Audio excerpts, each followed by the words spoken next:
Hi everyone, Rethany Spontano here, the internet's busiest music nerd, and it's time for a letter from a fan, where I essentially answer a letter written by somebody who watches the show and they got kind of a question thing going. Let's go.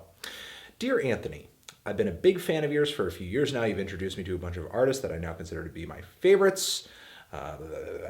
Thank you. My question is, can bad people make good art? In light of the recent Bill Cosby rape allegations, my friends and I have been debating the impact that an artist's actions outside of their craft can have on the craft itself. While Bill Cosby is a comedian, there's no shortage of praised musicians that have been accused or convicted of doing terrible things. Jimmy Page, Varg Vikernes, Chuck Berry, John Lennon, etc. Is art separate from the artist, or is the character of an artist also intimately intertwined with their art to the point where the two are inseparable? Does it depend? You touched on this topic in your Musicians That Are Assholes video, but I would love to hear your thoughts on this. How do you deal with listening to music that has been made by people of questionable moral standing? Thank you for taking the time to read this. Your fan, Tom. All right, so Tommy boy, let me answer this question that you sent me. Can bad people make good art? Short answer, yes.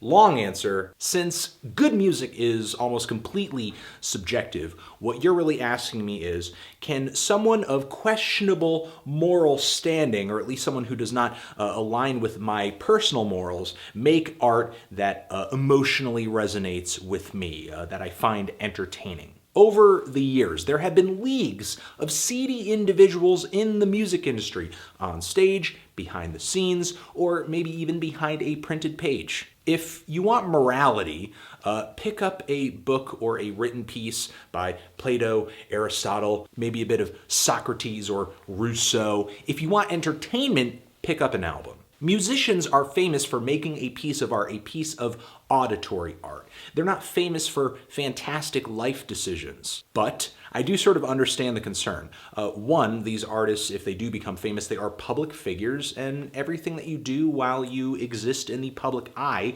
is scrutinized, no matter what. Two, the art that this person may be making might resonate with you in some kind of really deep emotional way that feels incredibly personal to you. So it might be heartbreaking in a way when you find out that this person who was the mastermind behind your favorite record likes to murder things. Unless that's what they sing songs about, then it might not be that much of a surprise. And the third part of this concern is that people see an incredible amount of power and influence in popular culture. And often musicians or singers or rappers that are popular might extol some kind of idea or message or life philosophy or maybe a questionable situation in their music, and then I guess unassuming listener might somehow take that life philosophy and mold it to their own.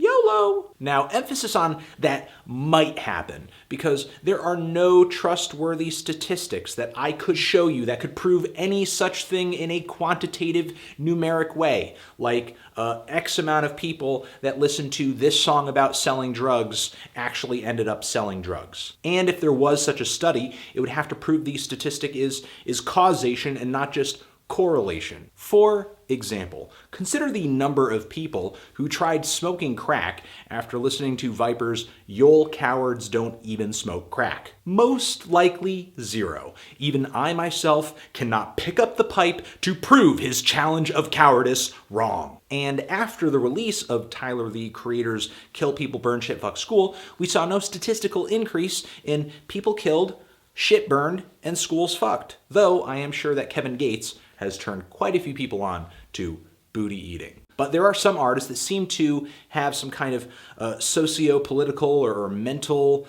agenda when it comes to how they want their music to be received. Consider Kendrick Lamar's new album, To Pimp a Butterfly.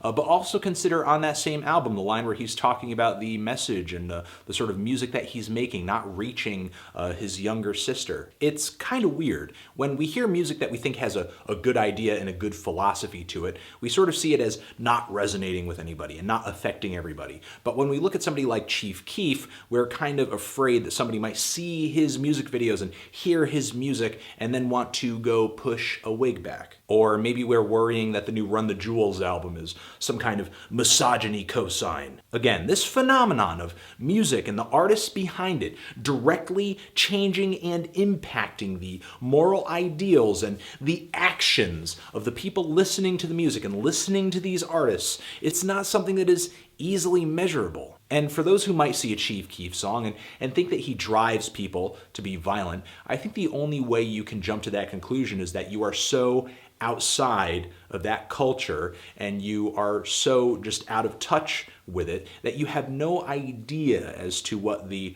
personal choices, the social pressures, and the economic pressures are that would drive someone to lead the kind of lifestyle that Mr. Keef leads. Not to paint Chief Keef as some kind of victim or anything like that. I'm just saying that he is in control of his life choices as you are in control of yours. You cannot blame your crappy decisions on something that you heard in a Chief Keef song. So my long answer to this question is a question, why do we care if entertainers are bad people? Nobody is perfect. May he who is without sin cast the first stone.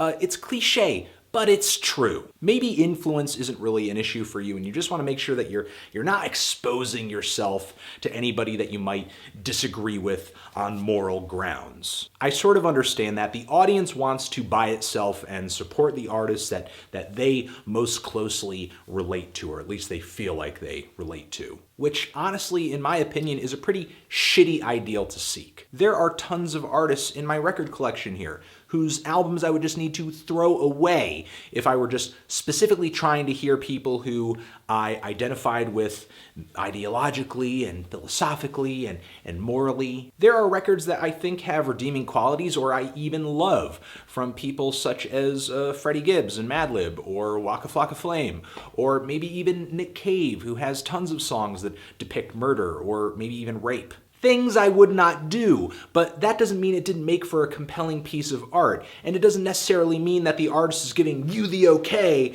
to do what they put into a song, or even do what they do outside of a song. Because there are some artists whose personal actions I take offense with or I disagree with, or just personal politics I disagree with, and sometimes they turn up in their music, but I manage to enjoy at least some of their tracks anyway. Action Bronson, Eminem, Azealia Banks, Burzum, Varg. Yet there are other artists who, for the most part, at least what turns up in their songs, I agree with what they're saying, but I don't necessarily enjoy what they're doing musically. For example, the new Heems album. I loved the song Patriot Act off of that LP, but didn't really care for much of anything else on the record. Or even Immortal Technique. I mean, whenever I hear this guy interview, I think he is saying some incredibly real, on-point shit when it comes to the current state of things, but I could not stand his last two projects. Message and philosophy and personal choices outside of music, for me, are not key to enjoying a piece of art. Sometimes simply relating to what a song is saying or what an artist is doing in the music or outside of the music is maybe the laziest way to enjoy a piece of music, because there's no real appreciation in that equation for the sound or the performance or whatever the melody is or what the mix or the production is like. I'm going to bring this back to Kendrick Lamar again, the final song on his new LP. He asks the audience, challenges the audience saying, if the shit hits the fan, are you still a fan? If there is some point where, for whatever reason, you find the artist to be morally reprehensible, do you still enjoy their music? Do you still follow them? Do you still enjoy the art? I think with this song, Kendrick is kind of making a grander statement about how difficult it is for the audience to separate the artist from the art a lot of the time. And it has a lot to do with artists like Kendrick making music that is so personal and is so based on his personal experience and philosophy. So because we feel like we're getting so much of him in the music, when he does something outside of the music that feels out of character or is maybe questionable, maybe he's breaking the law or doing something that would endanger someone else, we kind of feel like we've been cheated in a way. As if this bad thing this artist just did completely invalidates whatever message he or she had been delivering up until that point. Me personally, I don't really see it like that, because messages are static and sometimes perfect things that mean a certain thing no matter what way you look at them. They don't change, they're just that. Whereas a person can be kind of inconsistent. A person can change their mind. A person, in your eyes, could change from being good to being bad. And the world is filled with people who, in your opinion, you might deem bad.